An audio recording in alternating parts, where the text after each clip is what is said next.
जय श्री माताजी. जय श्री माताजी. ताई, आपण कुठून आहात? मी संगमनेर वरून आले. ताई, इथं कशा संदर्भात आलात तुम्ही? माताजींचा पब्लिक प्रोग्राम आहे चाळीसगावला ना, असं वाटलं की प्रचार प्रसाराला जावं. प्रचार प्रसार करण्यात खूप आनंद वाटतो म्हणून मी आले. प्रचार प्रसाराला आलात ना? हो. कधीपासून प्रचार सुरू आहे इथं? इथे 8 तारखेपासून. किती लोकसंख्या आहे चाळीसगाव मध्ये?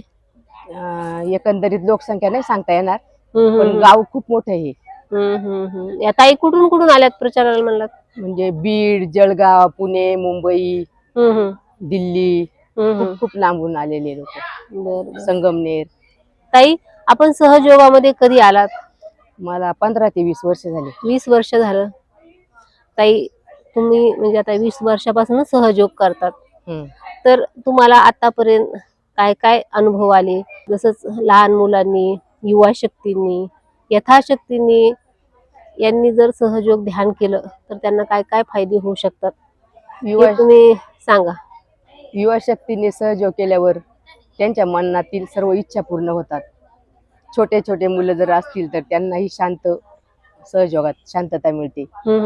बायकांच्याही मनातील ज्या काही इच्छा असतील त्या सर्व पूर्ण होतात. यासाठी मानसिक संतुलन महत्व आहे. तुमचे अनुभव सांगा सहयोगातील. मला सहयोगात आल्यावर माझा मुलगा खूप चिडचिड करायचा. कधी काही सांगितलं तर कधी ऐकायचं नाही, परंतु माताजींबद्दल काही सांगायला गेलं तो असा शांत होतो. तो ध्यान केल्यामुळे गेला की तुम्ही म्हणजे ध्यान करतात म्हणून गेला? ध्यान केल्यावर. तो पण ध्यान करतो का आता? हो, करतो. तुमच्या घरातील सर्वजण ध्यान करतात? की माझा मुलगा 5 ते 6 वर्षाचा असेल आणि गावामध्ये ना गणपती बसलेले होते. सगळीकडे लाईटीचं डेकोरेशन केलेलं होतं. तर सगळे म्हणजे कोणाला तिथे काही सहयोग माहित नव्हता. तर तो तिथे गेला आणि चालत्या लाईटींना हात लावला. तर शेजारचे सगळे मुलं, मोठे माणसं म्हटले हा मुलगा आता टिकणार नाही, याला शॉक बसेल. पण त्यांनी हात लावला तर त्याला काहीच झालेलं नाही. पण खरं म्हणजे ताई 2 वर्ष झाले असतील, माझा एकदम बीपी 160च्या पुढे गेला. तरी मला असं घाबरल्यासारखं व्हायला लागलं. मग मी डॉक्टरकडे गेले. डॉक्टरांनी गोळ्या चालू केल्या माझ्या. तर म्हटलं या गोळ्या तर मला घ्यायच्या नाही. तर हा प्रश्न घरी आल्यावर श्री माताजींसमोर मांडला. श्री माताजी, मला ही गोळी कधी माहित नाहीये, जर मला आठवण नाही राहिली तर हे काही प्रॉब्लेम असतात का पुढे काही, तर ही गोळी बंद व्हावी श्री माताजी, माझी मनोमन तुमच्या श्रीचरणी प्रार्थना आहे. आणि त्याच्यानंतर मी माझ्या मिस्टरांना सांगितलं ही गोळी मला चालू झाली, परंतु मला घ्यायचं लक्षात नाही राहत. मग मी त्यांना रोज सांगायची की मला उद्या गोळी घ्यायची आहे, मला आठवण करून द्या. तर मी बहुतेक वेळेला एक दिवस घेतली का, जवळजवळ महिना 2 महिने मी गोळ्या घेतल्या. एकदा घेतली का 2 दिवसांनी घ्यायची, 5 दिवसांनी घ्यायची, नाही तर घ्यायचीच नाही. पण मला म्हणजे काही त्रास नाही झाला. पण मी फक्त श्री माताजींना सांगितलं की श्री माताजी, मला ही गोळी तर चालू झाली पण मला आठवण राहत नाही. म्हणजे याचा अर्थ असा आहे की श्री माताजी ही गोळी बंद होणार अशी माझी इच्छा आहे. तर श्री माताजींनी माझी गोळीच बंद केली. मी डॉक्टरकडे गेले ना, नॉर्मल माझा 130 वर बीपी आला. म्हणजे हा माझा इतका जबर अनुभव आला. आणि माझी इच्छा होती की ही गोळी मला नकोच. हा माझा खूप छान अनुभव आला. म्हणून असं वाटतं की सहयोगाशिवाय या जीवनात काहीच अर्थ नाही. करावा तर फक्त सहयोग. बीपी सारखे आजार सुद्धा म्हणजे होते, म्हणजे तुमची कायमस्वरूपीच गोळी बंद झाली? मला नकोच होती. म्हणजे मी तीच प्रार्थना करायची श्री माताजी समोर बसले की श्री माताजी, मला ही गोळी घ्यायची आठवणच राहत नाही. तर श्री माताजी याच्यावर मला काहीतरी द्या. मला बाकी काही जेवण नाही दिलं तरी चालेल, पण मला ही गोळी नको. कारण मला आठवणच राहायची नाही गोळी घ्यायची म्हणून.